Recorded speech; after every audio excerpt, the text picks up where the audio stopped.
Hello everyone, RS academy एके tube पे आप सभी का स्वागत है। मैं अनुज मिश्रा आपको फंडामेंटल्स ऑफ मैकेनिकल इंजीनियरिंग पढ़ा रहा हूं। जैसा कि आप जानते हैं हम लोग कैप्सूल कोर्स पढ़ रहे हैं और कैप्सूल कोर्स में आज हम लोग लेक्चर नंबर 2 देखने वाले हैं जो कि यूनिट थर्ड पे है।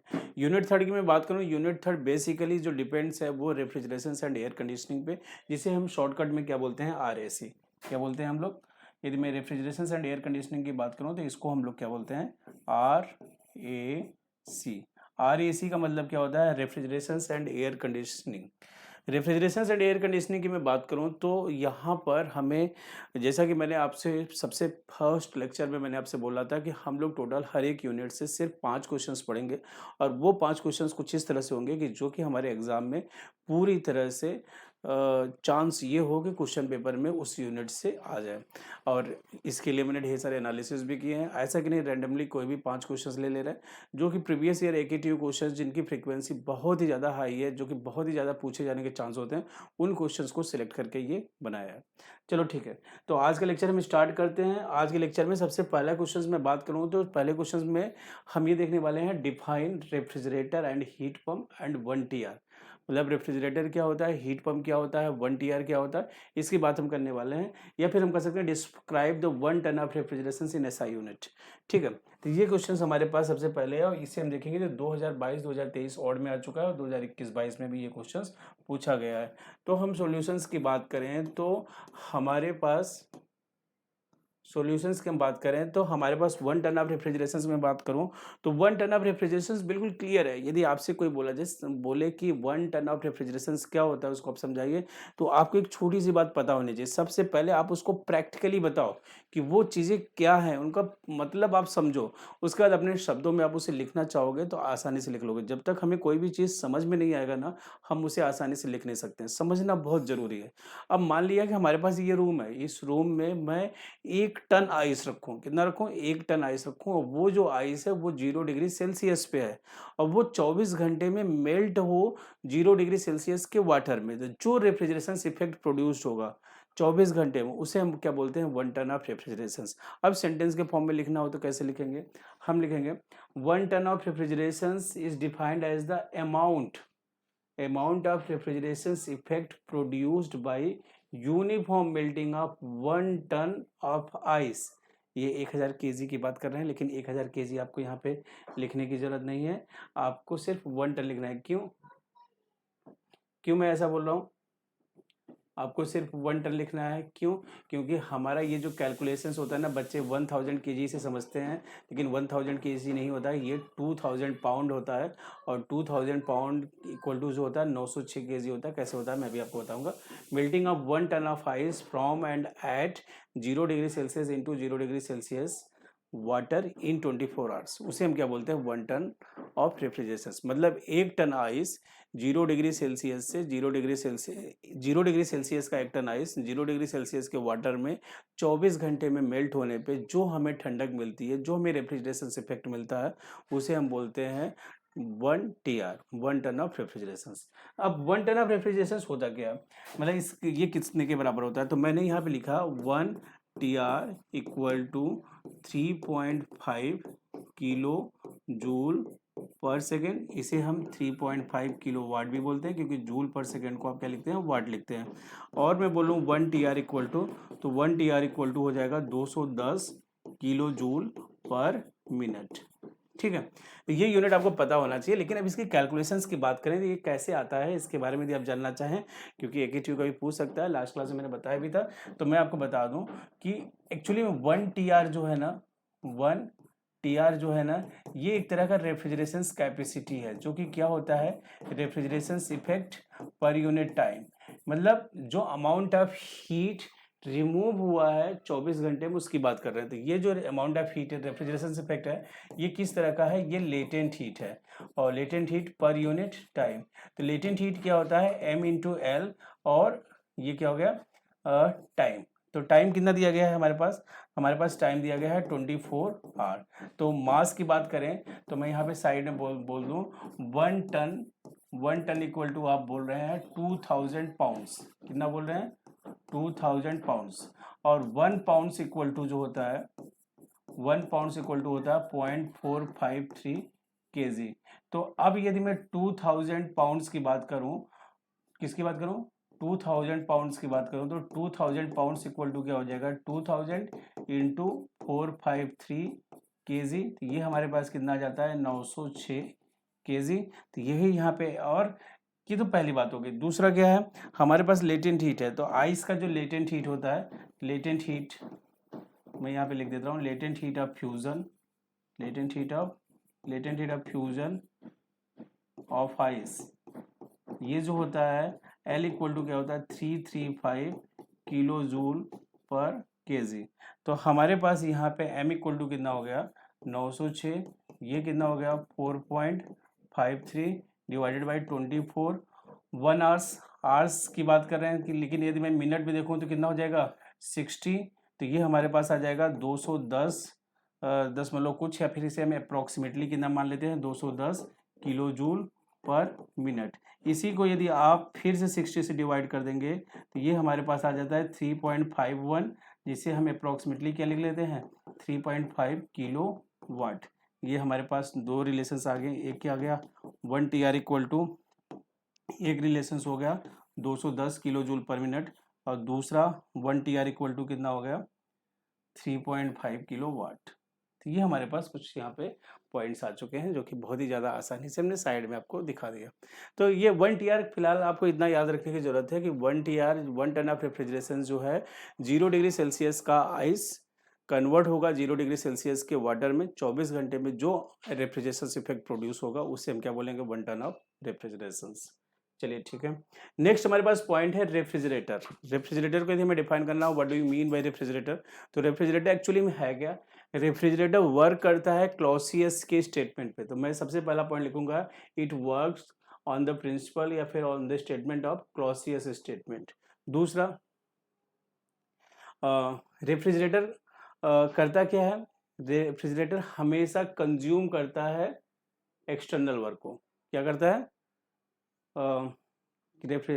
रेफ्रिजरेटर वर्क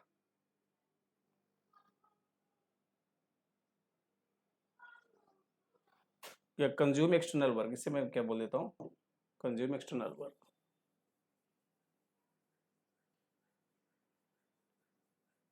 क्या हो जाएगा ये, consume external work. Consume external work बोलिए, या फिर कह सकते हैं इसमें क्या होता है, work, work input is given to the refrigerator, to the refrigerator. Refrigerator को वर्क इनपुट आप क्या करते हैं, देते हैं उसे परफॉर्म करने के लिए। इसका काम क्या होता है, इसका काम होता है टू मेंटेन लोअर टेम्परेचर, हमेशा लोअर टेम्परेचर को मेंटेन करता था। आप कह सकते हैं refrigerator is a device which is used to maintain lower temperature by consuming some external work. तो मैं यहाँ पे लिख सकता हूँ, आप कहिए तो मैं यहाँ पे लिख देता हूँ, रेफ्रिजरेटर इज अ डिवाइस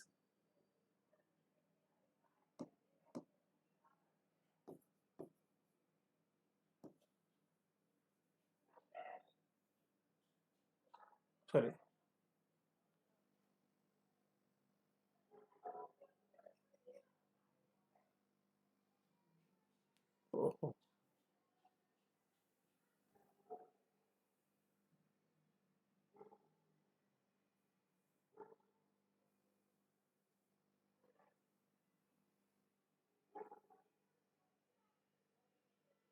तो हमने देखा रेफ्रिजरेटर क्या है, it absorbs the heat from lower temperature medium and reject heat in at higher temperature medium by consuming some external work. कुछ एक्सटर्नल वर्क को कंज्यूम करके ये हीट को एब्जॉर्ब करता है लोअर टेम्परेचर से और रिजेक्ट करता है कहाँ पर, हाई टेम्परेचर पर रिजेक्ट करेगा। ठीक है, रेफ्रिजरेटर का काम क्या है, refrigerator use to maintain lower temperature, lower temperature maintain करने के लिए यूज होता है। ठीक है, नेक्स्ट पॉइंट यदि हम बात करें, तो यदि मैं एक रेफ्रिजरेटर का डायग्राम बनाना चाहूँ तो ये डायग्राम कुछ इस तरह से होगा। ये डायग्राम,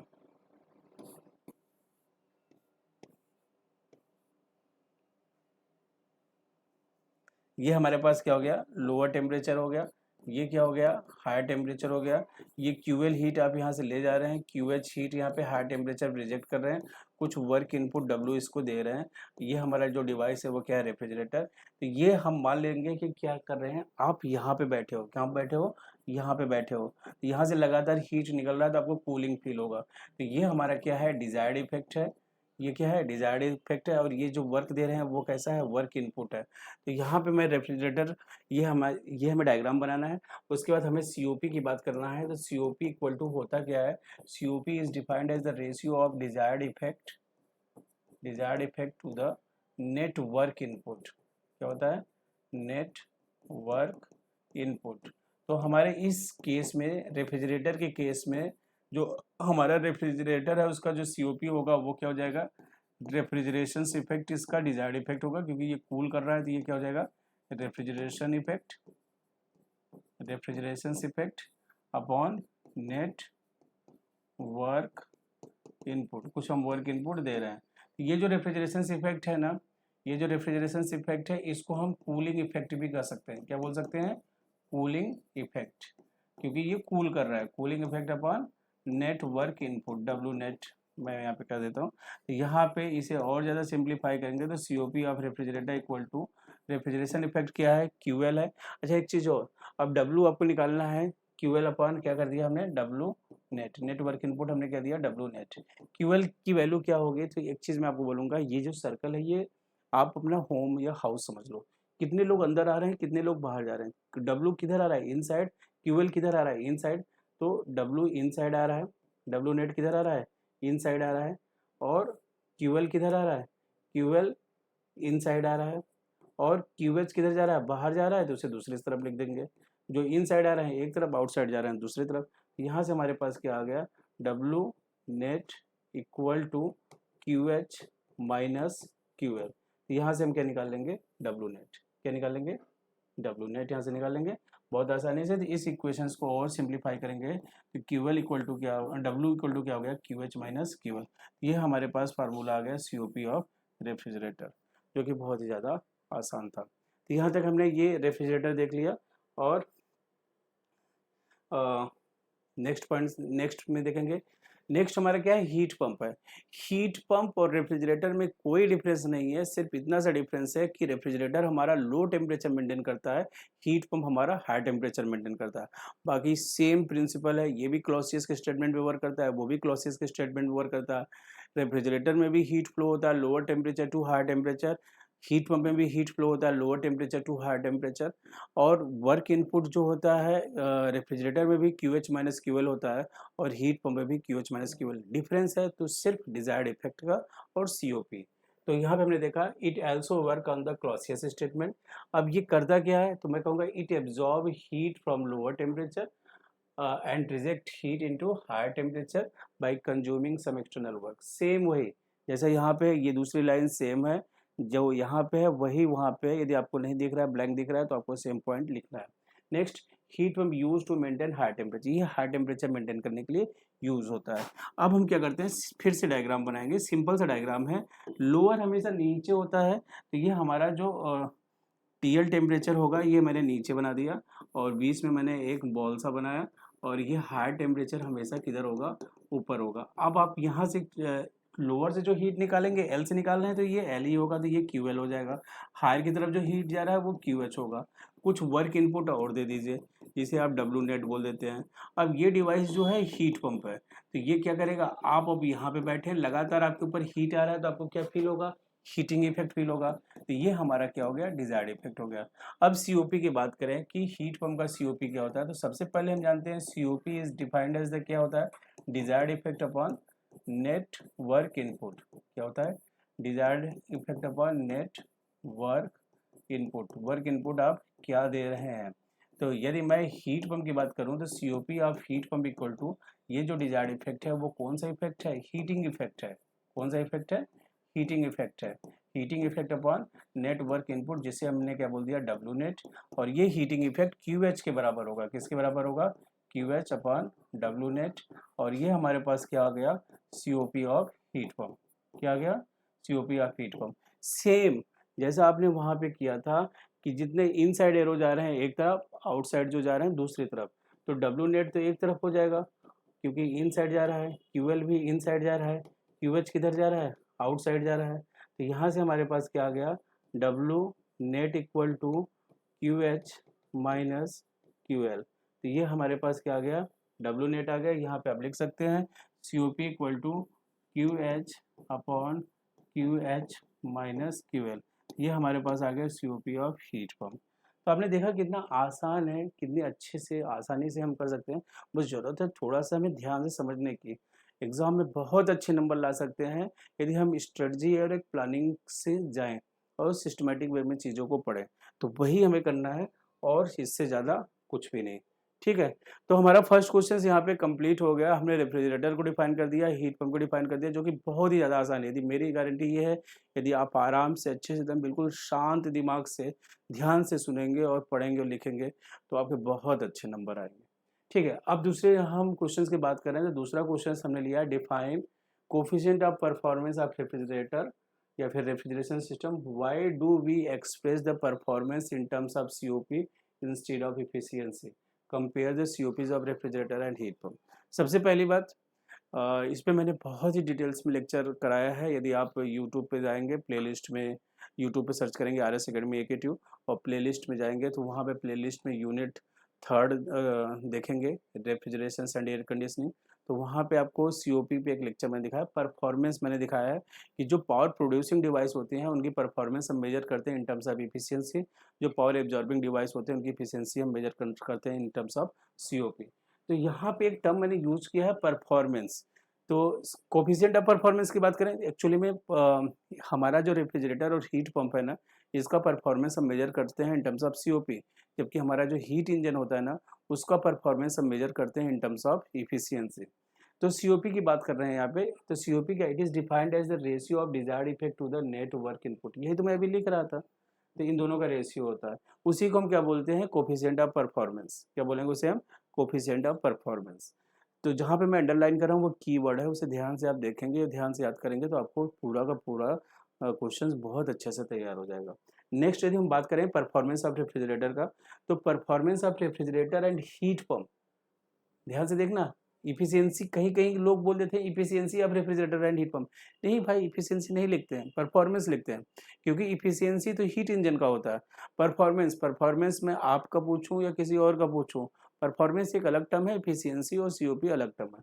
परफॉर्मेंस जनरल टर्म है। परफॉर्मेंस पावर प्रोड्यूसिंग डिवाइस का मेजर किया जाता है इन टर्म्स ऑफ इफिशियंसी, और पावर कंज्यूमिंग डिवाइस का मेजर किया जाता है इन टर्म्स ऑफ सीओपी। तो यहाँ पे वर्ड ध्यान दीजिएगा, performance of refrigerator and heat pump is expressed in terms of COP. किसके टर्म में हम एक्सप्रेस करते हैं, सीओपी। क्यों, क्योंकि the value of COP can be greater than unity. COP की वैल्यू एक से ज्यादा हो सकती है, जबकि thermal efficiency can never be greater than 1। जो हमारा हीट इंजन होता है उसकी जो इफिशियंसी है एक आ गई, इसका मतलब 100%, उससे ज्यादा नहीं हो सकता। Due to which performance of refrigerator और heat pump expressed by an another term COP to avoid the oddity of having efficiencies greater than unity. इस प्रॉब्लम को सॉल्व करने के लिए हमने दोनों को डिफरेंट डिफरेंट पैरामीटर से या डिफरेंट डिफरेंट टर्म से हमने इंडिकेट कर दिया या फिर रिप्रेजेंट कर दिया, जिससे हमें दिक्कत ना हो। तो सीओपी क्या रिप्रेजेंट करता है, सीओपी रिप्रेजेंट करता है running cost of the refrigerator and heat pump.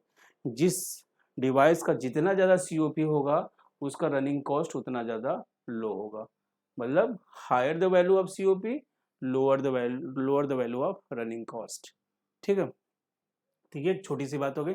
अब दोनों के बीच में रिलेशंस दिखाने हैं, तो मैंने यहाँ पे आपसे बोला कि COP of heat pump is equal to 1 plus COP of refrigerator. तो सीओपी ऑफ हीट पंप में मैंने क्या किया, सीओपी ऑफ हीट पंप में मैंने -1 + 1, तो नेट इफेक्ट तो कुछ भी नहीं आ रहा था, कुछ भी फर्क नहीं पड़ा। या फिर मैं कुछ इस तरह से लिख दूँ, सीओपी ऑफ हीट पंप जो है वहाँ पे मैं क्या लिख दूँ, मैंने किया +1 -1 plus COP of heat pump. तो +1 -1 0, मतलब कोई फर्क नहीं पड़ेगा। तो मैंने इसे और कंटिन्यू किया 1 -1, सीओपी ऑफ हीट पंप क्या होता है, QH माइनस QL। ठीक है, इसे और सिंप्लीफाई करेंगे तो 1 को मैंने अलग ले लिया और इसके साथ इसका एलसीएम ले लिया, तो ये क्या हो गया minus Q H plus Q L plus Q H. कैसे होगा ये आपको समझ में आ रहा है? नहीं समझ में आ रहा है तो कोई बात नहीं भाई, मैं इसे सिंप्लीफाई कर देता हूँ थोड़ा सा आसानी से, नहीं तो आप इसमें फंस जाएंगे।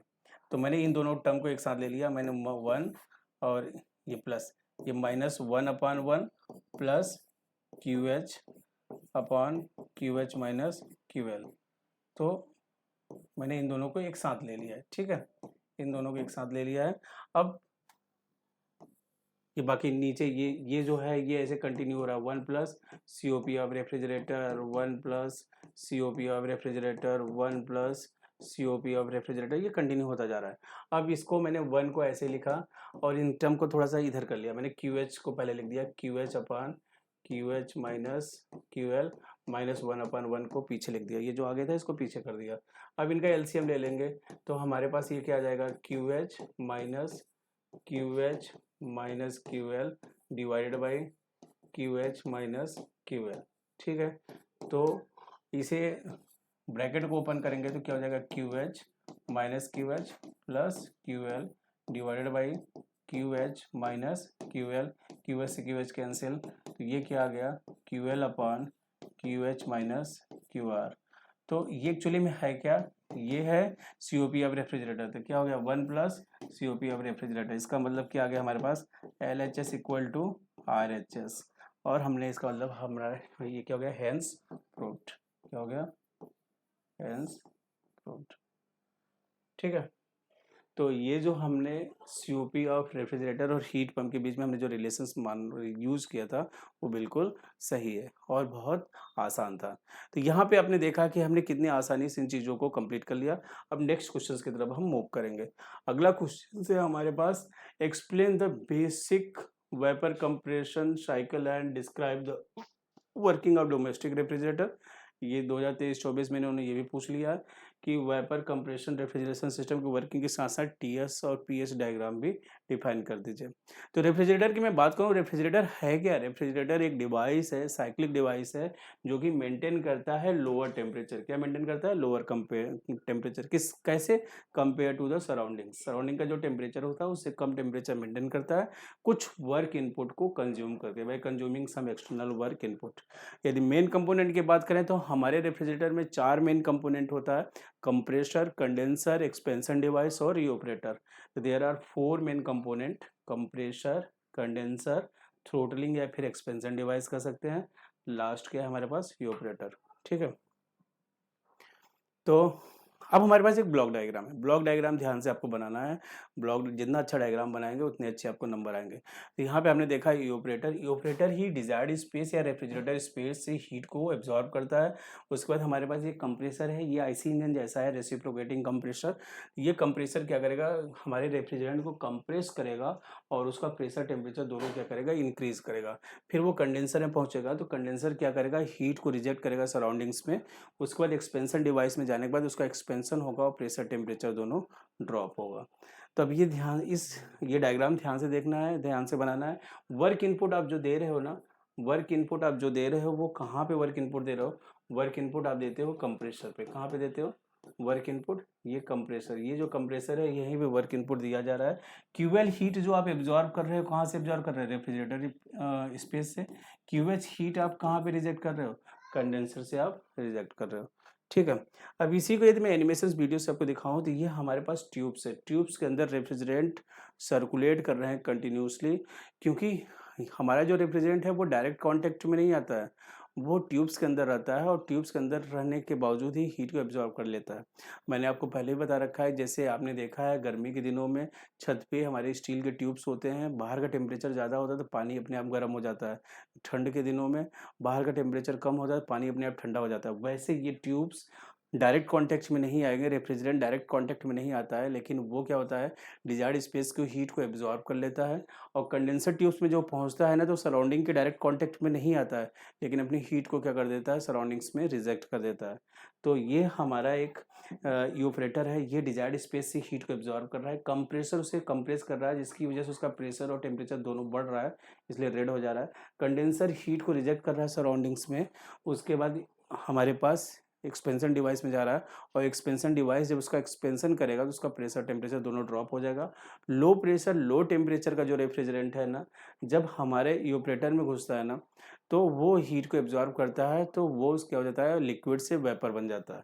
तो यदि मैं आपको रेफ्रिजरेंट का फेज़ की बात करूँ, तो यहाँ पे जो फेज़ होता है ना, ये क्या हो जाता है, लो प्रेशर लो टेम्परेचर का वेपर होता है। क्या होता है, लो प्रेशर लो टेम्परेचर का वेपर। क्या होगा, लो प्रेशर लो टेम्परेचर का वेपर होगा। यहाँ पे मैं बात करूँ तो कंप्रेसर उसे कंप्रेस करने के बाद high pressure high temperature high pressure high temperature का क्या बना देगा, वेपर बना देगा। क्या बना देगा, वेपर बना देगा। फिर कंडेंसर हीट रिजेक्ट करने के बाद ना, ये इसका फेज चेंज करेगा, लेटेंट हीट को रिजेक्ट करता है, जिसकी वजह से वो वेपर से क्या बन जाता है, लिक्विड। तो अभी भी ये क्या है, हाई प्रेशर, क्या है, हाई प्रेशर और हाई टेम्परेचर का लिक्विड। क्या बन जाएगा, हाई प्रेशर हाई टेम्परेचर का लिक्विड। फिर एक्सपेंशन होने के बाद ना, ये क्या हो जाता है, लो प्रेशर और लो टेम्परेचर का लिक्विड बन जाएगा। क्या बन जाएगा, लो प्रेशर लो टेम्परेचर का लिक्विड बन जाएगा। ठीक है, तो ये हमारा एक एनिमेशंस वीडियो था, जो कि ये क्या डिनोट कर रहा है, ये जो पार्ट है ना, ये जो पार्ट है वो किसको डिनोट कर रहा है, इवापोरेटर को डिनोट कर रहा है। किसको डिनोट कर रहा है, इवापोरेटर को। ये क्या है हमारा, ये हमारा कंप्रेसर को डिनोट कर रहा है। और ये जो पार्ट है ना, वो किसको डिनोट कर रहा है, ये डिनोट कर रहा है कंडेंसर को। और ये जो पार्ट है वो किसको डिनोट कर रहा है, ये डिनोट कर रहा है एक्सपेंशन डिवाइस को। किसको डिनोट कर रहा है, एक्सपेंशन डिवाइस को। ठीक है, तो आप समझ चुके होंगे। अब मैं इसके आगे बातें बताता हूँ। कंप्रेसर, कंप्रेसर हमारा एक मैकेनिकल डिवाइस है, जो क्या करता है, ट्रांसफर करता है मैकेनिकल एनर्जी को, किसको, वर्किंग फ्लूइड्स। वर्किंग फ्लूइड्स है क्या, रेफ्रिजरेंट। वर्किंग फ्लूइड्स क्या है, रेफ्रिजरेंट। जैसे हम साइकिल चलाते हैं तो पैडल मारते हैं, तो पैडल मारने की वजह से पूरी साइकिल चलती है, तो वैसे पूरा रेफ्रिजरेशन साइकिल जो है कंप्रेसर की वजह से ही चल रहा है, क्योंकि कंप्रेसर ही पूरी साइकिल को चला रहा है। ठीक है, हाई प्रेशर लो प्रेशर से लो हाई टेम्परेचर भेज रहा है वो, उसके बाद वो ड्यू टू ग्रेविटी अपने आप नीचे आएगा। लेकिन जो सबसे ज़्यादा मेन काम कर रहा है, वर्क इनपुट जो दिया जा रहा है, वो कंप्रेसर। सबसे कॉस्टली जो कंपोनेंट है वो कौन सा है, कंप्रेसर है। तो कंप्रेसर कर क्या रहा है, compressor raises the pressure and temperature of the refrigerant. Compressor, जैसे आप साइकिल का पंप कंप्रेस करते हैं, पंप करते हैं, तो उसका प्रेशर बढ़ता है, साथ ही साथ उसे टच करके देखो टेम्परेचर बढ़ता है। तो कंप्रेशन प्रोसेस में या कंप्रेसर जो है वो प्रेशर और टेम्परेचर दोनों बढ़ाएगा। दूसरा बात, आपको हर एक कंपोनेंट में क्या करना है कि आपको ये दिखाना है कि कहाँ से रेफ्रिजरेंट आ रहा है और कहाँ को रेफ्रिजरेंट जा रहा है। इससे दो लाइन हम लिख सकते थे। हमने लिखा refrigerant comes from evaporator and goes into the compressor. तो आप सब दो पॉइंट में लिख सकते हो। ठीक है, नेक्स्ट कंडेंसर क्या है, कंडेंसर एक टाइप ऑफ हीट एक्सचेंजर है, जो कि जिसमें हो क्या रहा है, refrigerant enter into the condenser from the compressor. इसमें रेफ्रिजरेंट आया कहाँ, रेफ्रिजरेंट आया कंप्रेसर से। Next, condenser rejects the heat from working fluid by means of cooling coil made of copper into the atmosphere. या फिर आप कह सकते हैं condenser rejects heat from working fluid to the atmosphere. ये बीच में जो है ना, by means of cooling coil made of copper, इसकी कोई ज़रूरत नहीं है, तो इसे लिखने की कोई ज़रूरत नहीं है। तो working fluid into the atmosphere direct लिख सकते हैं। थोड़ा सा सेंटेंस ज़्यादा लिखने में, याद करने में दिक्कत हो रही है तो। Next, refrigerant comes from compressor at high temperature and pressure. ठीक है, हाई प्रेशर हाई टेम्परेचर पे refrigerant, high pressure high temperature पे रेफ्रिजरेंट इंटर करता है कंडेंसर में, जो कि कहाँ से आया है, कंप्रेसर से आया है, और ये रिजेक्ट करेगा हीट। हीट रिजेक्ट्स इन कंडेंसर, हीट रिजेक्ट हो रहा है कंडेंसर में, और after condensing refrigerant goes into the expansion device. सबसे इंपॉर्टेंट बात, जब भी हम रेफ्रिजरेटर के कंपोनेंट की बात करेंगे तो रेफ्रिजरेंट कहाँ से आ रहा है, कहाँ को जा रहा है, ये दो लाइन है। ठीक है, दूसरा उसमें हो क्या रहा है, कंप्रेसर है तो प्रेशर टेम्परेचर बढ़ा रहा है, कंडेंसर है तो हीट को रिजेक्ट कर रहा है। ठीक है, ये 3 पॉइंट हो गया। उसके बाद चौथा वो है क्या, जैसे ये हीट एक्सचेंजर डिवाइस है, वो मैकेनिकल डिवाइस है। ठीक है, तो ये बात आप ध्यान रखेंगे, और जिसकी वजह से वो क्या हो रहा है, उसका फेज, कंडेंसर में क्या हो जाएगा, फेज चेंज हो जाएगा, और वो रेफ्रिजरेंट जो है ना, वेपर से क्या बन जाएगा, लिक्विड बन जाएगा। तो ये दो कंपोनेंट क्लियर होने के बाद अब हम बात करेंगे एक्सपेंशन डिवाइस की। तो एक्सपेंशन डिवाइस क्या करता है, ये it is use to reduce pressure and temperature of the working fluid. Working fluid के प्रेशर और टेम्परेचर को क्या करेगा, रिड्यूस करेगा, और जो कि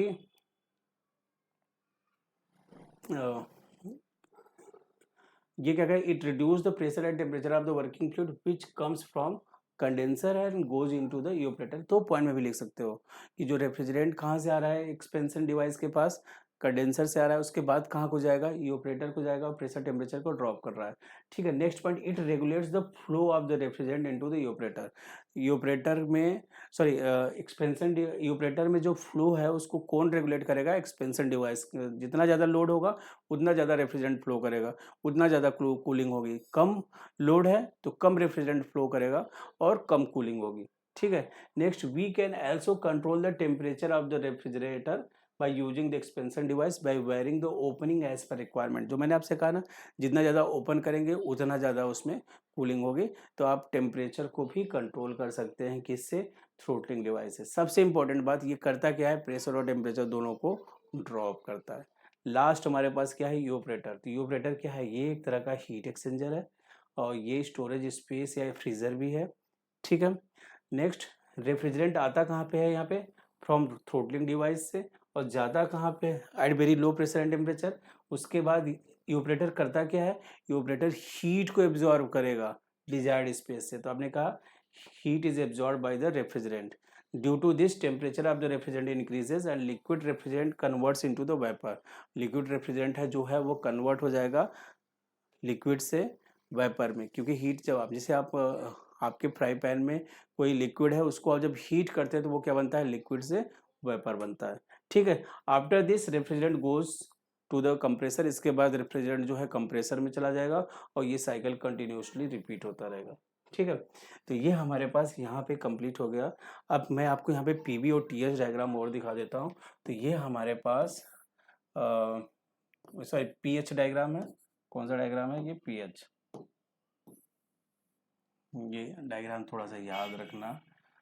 वैसे ये तो फर्स्ट ईयर का लेवल नहीं माना जाना चाहिए, लेकिन इन्होंने पूछ लिया है तो हमें बनाना ही पड़ेगा। ठीक है, यदि आपसे मान लीजिए नहीं बनता है ना, तो कोई ज़रूरी नहीं है। ये कैप्सूल कोर्स में मैं मान के चलता हूँ कि आपकी तैयारी उतनी अच्छी नहीं है, और कुछ भी रीज़न हो सकते हैं, फैमिली इशू, कुछ भी इशू हो सकता है। तो ये डायग्राम ज़रूरी नहीं आप बनाएं, लेकिन यदि आपने पढ़ रखा है, मेरी प्रीवियस क्लास में इसको डिटेल्स में करा रखा है, तो आप इसको कर भी सकते हो। ठीक है, तो ये यहाँ पे 1 से 2 जो प्रोसेस है वो क्या है, 1 से 2 जो है वो कंप्रेशन प्रोसेस है। कंप्रेशन, या 2 से 3 जो है वो है कंडेंसेशन। कंडेंसेशन या फिर यहाँ पे कंप्रेसर में डिवाइस लिख देता हूँ। 1 से 2 क्या है, कंप्रेसर लगा हुआ है। 2 से 3 क्या लगा हुआ है, कंडेंसर लगा हुआ है। 3 से 4 क्या लिखा हुआ है, एक्सपेंशन डिवाइस लगा हुआ है। कौन सा डिवाइस लगा हुआ है, एक्सपेंशन डिवाइस लगा हुआ है। 4 to 1 की बात करें तो क्या लगा हुआ है, इवापोरेटर। क्या लगा है, इवापोरेटर। अब एक्सपेंशन में क्या होगा, कंप्रेशन में क्या होगा, कंप्रेसर में क्या होगा, कंप्रेशन होगा। कंडेंसर में क्या होगा, कंडेंसेशन, हीट रिजेक्ट करेगा। एक्सपेंशन डिवाइस में क्या होगा, उसका एक्सपेंशन होगा, प्रेशर टेम्परेचर ड्रॉप होगा। इवापोरेटर में क्या होगा, हीट को एब्जॉर्ब करेगा, जिसकी वजह से लिक्विड का इवापोरेशन होगा, वो वेपर में कन्वर्ट हो जाएगा। ठीक है, तो ये आप इतना डायग्राम बना देना, पीवी और टीएस डायग्राम का, ये मोर देन सफिशियंट है। नेक्स्ट हमारे पास क्या है, क्वेश्चन नंबर ये क्वेश्चन नंबर 4 है। क्वेश्चन नंबर कौन सा है, 4 है। ये हमारे पास क्वेश्चन नंबर 4।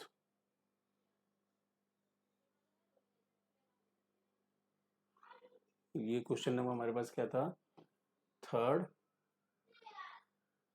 ये 2 और ये 1। ठीक है, ये हमारे पास क्वेश्चन नंबर 4 है।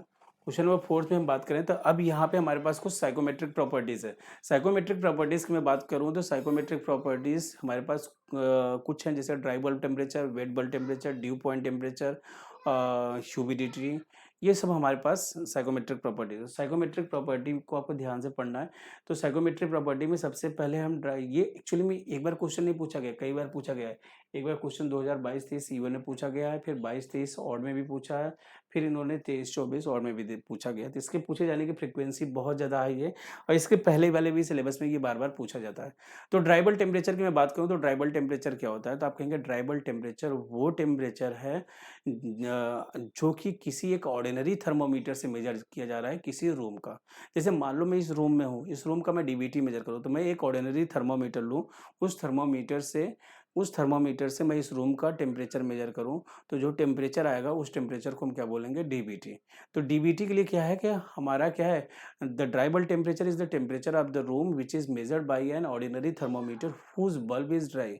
जो हमारा थर्मोमीटर होता है ना, उसमें किनारे पे एक बल्ब होता है, वो बल्ब क्या होता है जो कि टेम्परेचर को सेंस करता है। यदि वो ड्राई है तो जो रूम का टेम्परेचर होगा ड्राइबल टेम्परेचर। यदि उस बल्ब को मैं कवर्ड कर दूं किसी वेट विक या फिर वेट क्लॉथ से, तो वो जो टेम्परेचर होगा उसे हम क्या बोलेंगे, वेट बल्ब टेम्परेचर। तो हमारे पास यहाँ पे थर्मोमीटर आपको दिख रहा है, ये थर्मोमीटर, ये इसका बल्ब है, ये ड्राई है, तो ये जो टेम्परेचर मेजर कर रहा है वो कैसा है, ड्राइबल टेम्परेचर। दूसरा हमारे पास एक और थर्मोमीटर है, जो इसका बल्ब है उसको हमने कवर्ड कर दिया है किससे, वेट विक या फिर वेट क्लॉथ से। ये जो टेम्परेचर मेजर कर रहा है ना, उस टेम्परेचर को हम क्या बोलेंगे, वेट बल्ब टेम्परेचर। तो यहाँ पे आपने देखा कि इन दोनों में क्या है, बहुत ज़्यादा डिफरेंस है अनसैचुरेटेड कंडीशंस में। अनसैचुरेटेड कंडीशंस में इनमें बहुत ज़्यादा डिफरेंस है। तो ड्राइबल टेम्परेचर का डिफिनेशन देना हो तो क्या है, तो dry bulb temperature is the temperature which is measured by an ordinary thermometer whose bulb is dry is known as dry bulb temperature. इसको आप डीबीटी से भी डिनोट कर सकते हैं। किस से डिनोट कर सकते हैं इसको, डीबीटी से भी, डीबीटी। वेट बल्ब टेम्परेचर को आप WBT से भी डिनोट कर सकते हैं। तो WBT की बात हो, वेट बल्ब टेम्परेचर क्या है, तो आप बोलेंगे wet bulb temperature is the temperature which is measured by a thermometer whose bulb is covered with wet wick, that temperature will be known as wet bulb temperature. तो आपने देखा कि unsaturated conditions में आपका DBT ज़्यादा होगा और WBT कम होगा। तो ये जो डिफिनेशन है ना, बहुत अच्छा डिफिनेशन है, आसान है। यदि आप एक बार ध्यान से पढ़ेंगे तो ये चीज़ें आपको याद हो जाएंगी। ठीक है। नेक्स्ट हमारे पास है due point temperature. Due point temperature के लिए सबसे आसान है, आप कोल्ड ड्रिंक की बॉटल्स फ्रीज में रखते हैं, उसे बाहर निकालिए, टेबल पे रखिए, कुछ देर के बाद उसके चारों तरफ पानी पानी हो जाएगा। एक्चुअली में है कि हमारे एटमॉस्फेयर में ढेर सारी ह्यूमिडिटी है। ह्यूमिडिटी क्या है, वाटर वेपर है। तो वो क्या होते हैं, जब किसी कोल्ड सरफेस के कांटेक्ट में आते हैं ना, तो वो कंडेंस होकर वेपर से क्या बन जाते हैं, लिक्विड। और ये जो टेम्परेचर होता है उस सरफेस का, उस टेम्परेचर को हम बोलते हैं due point temperature. Due point temperature वो टेम्परेचर है जिस टेम्परेचर पे वाटर वेपर का कंडेंसेशन स्टार्ट हो जाए या फर्स्ट ड्रॉप ऑफ ड्यू क्या हो जाए, फॉर्म हो जाए। तो इसे मैं डिफाइन करना चाहूँ तो मैं बोलूंगा the temperature at which first drop of dew is form. पहला ड्यू का फॉर्म, ओस की पहली बूंद जो फॉर्म हो जाए, first drop of dew is form, और condensation begins when air is cooled at constant pressure is known as dew point temperature. इसे हम क्या बोलेंगे, DPT। एक्चुअली में होता क्या है, हमारे एटमॉस्फेयर में कुछ मॉइस्चर्स हैं जिसे हम वाटर वेपर कहते हैं। जब हम टेम्परेचर को रिड्यूस करते हैं तो मॉइस्चर क्या हो जाते हैं, कंडेंस हो जाते हैं। जिस टेम्परेचर पे कंडेंस होना स्टार्ट होते हैं ना, उस टेम्परेचर को हम क्या बोलते हैं, ड्यू पॉइंट टेम्परेचर। और इसे हम क्या लिखेंगे, DPT। क्या लिखेंगे इसे हम, DPT। ठीक है। नेक्स्ट है स्पेसिफिक ह्यूमिडिटी। स्पेसिफिक ह्यूमिडिटी को हम कई नाम से जानते हैं। इसे हम ऑब्सोल्यूट ह्यूमिडिटी बोल सकते हैं, ह्यूमिडिटी रेशियो बोल सकते हैं। इसे हम डिनोट करते हैं ओमेगा से। किसे डिनोट करते हैं, ओमेगा से। तो it is known as absolute humidity और ह्यूमिडिटी रेशियो। इसे हम डिनोट किससे करते हैं, ओमेगा से। अब इसे डिफाइन करना हो कि स्पेसिफिक ह्यूमिडिटी क्या है, तो मान लीजिए हम जिस रूम में है, इस रूम का हमें स्पेसिफिक ह्यूमिडिटी बताना है। स्पेसिफिक ह्यूमिडिटी क्या है, specific humidity is defined as the ratio of mass of water vapor present in the room to the mass of dry air present in this room। तो उसे हम क्या बोलेंगे, स्पेसिफिक ह्यूमिडिटी। जिसे हम ओमेगा से डिनोट करते हैं। तो omega equal to mass of water vapour, mass of water vapour to the mass of dry air. तो ये क्या हो जाएगा, omega equal to MV upon MA। MA क्या है, मास ऑफ ड्राई एयर। इसकी यूनिट की बात करें, इसका यूनिट हो जाएगा kg पर kg ऑफ ड्राई। DA का मतलब क्या है, DA का मतलब है ड्राई एयर, मतलब 1 केजी ड्राई एयर में कितना KG mass of water vapour है, उसे हम क्या बोलेंगे, स्पेसिफिक ह्यूमिडिटी। उसे क्या बोलेंगे, स्पेसिफिक ह्यूमिडिटी। अब लास्ट है रिलेटिव ह्यूमिडिटी। रिलेटिव ह्यूमिडिटी की मैं बात करूं तो रिलेटिव ह्यूमिडिटी कहता है कि ये बताइए कि आपका जो रूम है उस रूम में मास ऑफ वाटर वेपर अभी कितना है और सैचुरेटेड कंडीशंस में मैक्सिमम कितना हो सकता है। इसका जैसे मान लीजिए कि हमारी डेली खाने की कैपेसिटी 5 रोटी है, मान लो अभी हमने 2 रोटी खाई है, मैक्सिमम कितना खा सकता हूँ, 5।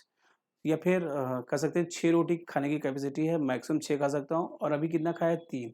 तो 3/6, 1/2, 50% हो गया, मतलब आधा पेट भरा हुआ है।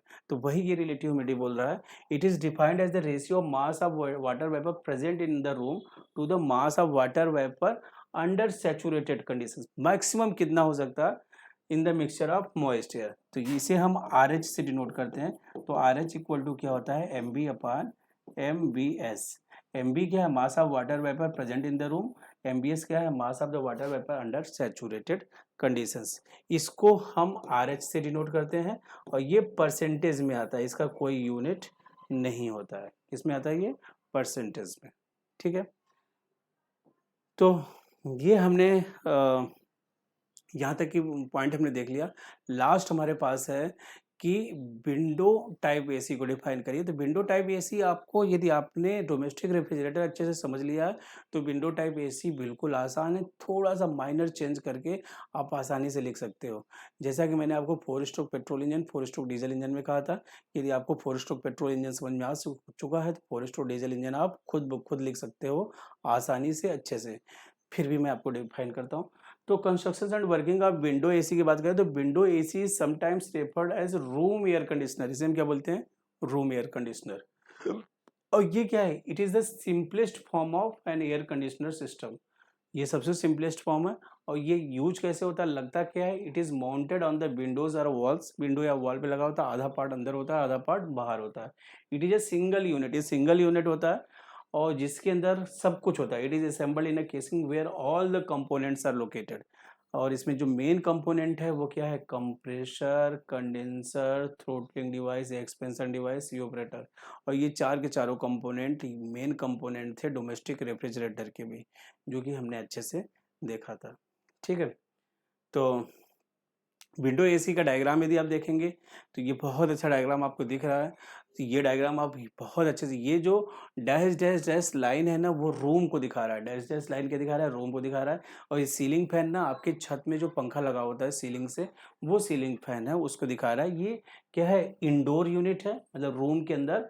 और ये क्या है, आउटडोर यूनिट है, रूम से बाहर, वॉल से बाहर, जो कि विंडो के बाहर निकला होता है। तो इंडोर में क्या होता है, हमारा इवेपोरेटर और कैपिलरी ट्यूब। कैपिलरी ट्यूब एक तरह का एक्सपेंशन डिवाइस है। और यहाँ पे आपको ब्लोअर दिख रहा है। तो यहाँ पे आप देखेंगे evaporator, compressor, condenser, capillary tube. तो ये इवेपोरेटर रेफ्रिजरेटर में भी था, कंप्रेसर की जगह यहाँ पे मैंने आपको रेसिप्रोकेटिंग कंप्रेसर दिखाया था। ये कंडेंसर और ये कैपिलरी ट्यूब क्या है, एक्सपेंशन डिवाइस है। ठीक है, तो यहाँ पे आपको कुछ और एक्स्ट्रा कंपोनेंट दिख रहे हैं। एक तो इधर आपने ब्लोअर देख लिया, मोटर, और एक मोटर यहाँ पे देख लिया। ठीक है, जिसे आपने फैन दे दी, नाम दे दिया है। और काम वैसे ही कर रहा है जैसा कि एनिमेशन वीडियो मैंने आपको दिखाया था कि ये क्या कर रहा है, ये ब्लोअर फैन अंदर की तरफ ठंडी हवा फेंक रहा है, ये ब्लोअर फैन बाहर की तरफ हीट को रिजेक्ट करा रहा है। और ये कंप्रेसर क्या कर रहा है, कंप्रेस कर रहा है, जिसकी वजह से प्रेशर टेम्परेचर बढ़ रहा है। और कंडेंसर क्या करेगा, हीट रिजेक्ट करेगा सराउंडिंग्स में। एक्सपेंशन डिवाइस एक्सपेंशन करेगा, जिसकी वजह से प्रेशर टेम्परेचर ड्रॉप होगा। ऑपरेटर क्या करेगा, डिजायर्ड स्पेस से हीट को एब्जॉर्ब करेगा। तो पूरा का पूरा वर्किंग सेम है जैसा कि हमारे रेफ्रिजरेटर में होता था। अब कंपोनेंट की बात करें तो कंपोनेंट भी वही है, मेन कंपोनेंट वही है। तो पहला क्या है, compressor is a mechanical device which transfer the mechanical energy to the working fluid. Working fluid कौन है, वर्किंग फ्लूइड रेफ्रिजरेंट है। तो रेफ्रिजरेंट को मैकेनिकल एनर्जी देता है, जिसकी वजह से रेफ्रिजरेंट कंटिन्यूसली सर्कुलेट्स करता है हमारे साइकिल्स में। ठीक है, तो कंप्रेसर क्या कर रहा है, compressor raises the pressure and temperature of the refrigerant. Compressor pressure और टेम्परेचर दोनों बढ़ाएगा रेफ्रिजरेंट का। दूसरा, रेफ्रिजरेंट आ कहाँ से रहा है, refrigerant comes from evaporator. Refrigerant जो है कंप्रेसर के अंदर कहाँ से आ रहा है, इवेपोरेटर से। And refrigerant leaves the compressor and enters to the condenser. Compressor से निकलने के बाद कहाँ पे एंटर करेगा, कंडेंसर में। और since the process require work and electric motor में बी यूज्ड। तो यहाँ पे इलेक्ट्रिक मोटर यूज होता है जो कि इलेक्ट्रिसिटी कंज्यूम करता है, वो कंप्रेसर को चलाता है। ठीक है। नेक्स्ट है कंडेंसर। कंडेंसर क्या है? एक तरह का हीट एक्सचेंजर है। कंडेंसर हीट को रिजेक्ट करता है वर्किंग फ्लूइड से एटमॉस्फेयर में। एक्चुअली में हमारा जो कंडेंसर ट्यूब्स होता है उसके अंदर रेफ्रिजरेंट होता है, उसी को हम वर्किंग फ्लूइड भी बोलते हैं, और वो अपनी हीट को रिजेक्ट कर देता है एटमॉस्फेयर में, सराउंडिंग्स में। तो रेफ्रिजरेंट आता कहाँ से? मैंने आपसे बोला था ना कि कोई भी कंपोनेंट है उसे हम बहुत आसानी से लिख सकते हैं कि रेफ्रिजरेंट कहाँ से आ रहा है और कहाँ को जा रहा है। तो हमने बोला refrigerant comes from compressor at high pressure and temperature, and after compressing refrigerant goes to the expansion device। Expansion device के पास चला जाएगा हीट रिजेक्शन के बाद। ठीक है। अब एक्सपेंशन डिवाइस क्या करेगा? एक्सपेंशन डिवाइस क्या करता है? रिड्यूस करेगा प्रेशर और टेम्परेचर दोनों को। तो रेफ्रिजरेंट कहाँ से आ रहा है? Refrigerant comes from condenser and goes into the evaporator. Expansion device में रेफ्रिजरेंट आ रहा है कंडेंसर से, और कहाँ को जाएगा? इवोपरेटर को। Next, it also regulate the flow of refrigerant into the evaporator. ये फ्लो को भी रेगुलेट करता है। और we can regulate and control the temperature of the refrigerant using the expansion device। ठीक है। सेम जैसा हमने वहां पे पढ़ा था वही सेम बात है। लास्ट इवोपरेटर क्या है? ये एक तरह का हीट एक्सचेंजर है, और इसमें रेफ्रिजरेंट कहाँ से आ रहा है? Refrigerant comes from throttling device enter into the evaporator at very low pressure and temperature। Expansion device pressure temperature को रिड्यूस कर देता है, जिसकी वजह से रेफ्रिजरेंट का प्रेशर और टेम्परेचर दोनों लो हो जाता है, और लो प्रेशर और लो टेम्परेचर का जो रेफ्रिजरेंट है वो इंटर करेगा इवोपरेटर में। इवोपरेटर क्या करेगा? हीट को एब्जॉर्ब करेगा रेफ्रिजरेंट के द्वारा डिजायर्ड स्पेस से, जिसकी वजह से उसका टेम्परेचर जो होगा बढ़ जाएगा। Due to this temperature of the refrigerant increases and liquid of refrigerant convert into the vapours. After that refrigerant goes to the compressor. इसके बाद कहाँ चला जाएगा? वो कंप्रेसर को चला जाएगा, and this cycle repeats continuously. ये साइकिल लगातार रिपीट होता रहेगा। कुछ ऑक्सिलरी कंपोनेंट और है। ऑक्सिलरी कंपोनेंट की बात करें तो फिल्टर ड्रायर। फिल्टर ड्रायर का काम क्या है? To remove the moisture from the refrigerant. Refrigerant से मॉइस्चर को रिमूव करना। Next, drain pan. Drain pan actually में है क्या? ये एक पैन लगा हुआ है जो कि हमारा जो वाटर वेपर होता है ना, हमारे रूम में जो ह्यूमिडिटी होती है, उस ह्यूमिडिटी को क्या करेंगे कि जब हमारे ट्यूब्स के कांटेक्ट में आता है, ट्यूब्स इतना ठंडा होता है कि वो कंडेंस करके वाटर बन जाता है। तो वाटर बन जाता है तो उसको उस पर स्टोर करके और ड्रेन पाइप से डिस्चार्ज कर देगा। तो ये क्या है? It is use to contain the water that condense from the cooling coil and discharge out to the outdoor. इसीलिए पाइप लगा होता है एसी के पीछे, उससे लगातार पानी निकलता रहता है, जो कि रूम के अंदर की ह्यूमिडिटी को कंडेंस करके लिक्विड बना के बाहर डिस्चार्ज करता रहता है। प्रोपेलर फैन की बात करें, it is used in air cooled condenser to help and move the molecules over the surface of the condensing coil. Condensing coil के ऊपर उसे मूव कराने के लिए ये प्रोपेलर फैन को यूज करते रहते हैं। ठीक है। Fan motor, it has double shaft where one indoor blower and outdoor propeller fan are connected together। ये डबल शाफ्ट है, दोनों तरफ वो जो फैन होते हैं उनको चलाता रहता है। और यहाँ पर हमारा ये जो यूनिट है, unit third refrigeration and air conditioning, ये कंप्लीट होता है। और आपने यहाँ तक देख लिया। आप और भी वीडियोस देखना चाहते हैं तो आपको यूट्यूब पे सर्च करना पड़ेगा RS Academy AKTU, और ये capsule course totally free of cost है। बस इतना मोटो है कि आप सभी लोगों के एग्जाम में पेपर क्लियर हो जाए। तो आज की क्लास यहीं तक। Thank you.